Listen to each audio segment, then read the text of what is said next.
Love always comes with the power of choice.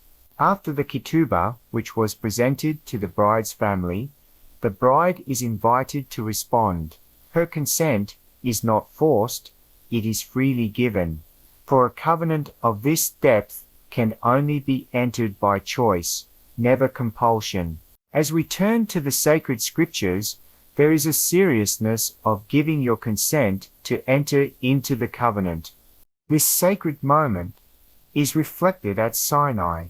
In Exodus chapter 24 and verse 7 and 8 tells us that Moses took the book of the covenant, read it in the hearing of the people, and Israel responded, "All that the Lord has spoken, we will do, and we will be obedient."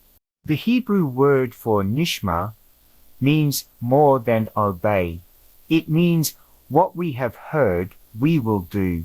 What we do, we will understand. It is the language of trust, loyalty, and committed love.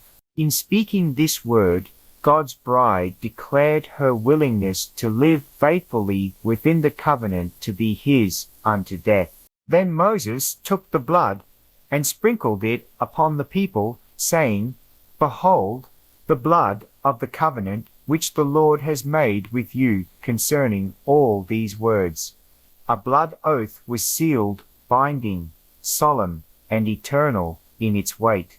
For Scripture says, "When a vow is made to the Lord, he shall not break his word, but shall do according to all that proceeds out of his mouth." Numbers chapter 30 and verse 2. God upheld his covenant with Israel, and he upholds the covenant you freely enter with him, and the covenant you make with your wife, and she to you. As Paul writes, the wife is bound by the law as long as her husband lives. 1 Corinthians chapter 7 and verse 39. By saying "I will" and to choose this covenant is to join yourself, not lightly, not casually, but with the understanding that this bond is sacred, life-binding, and sealed with divine love. This is the power of choice.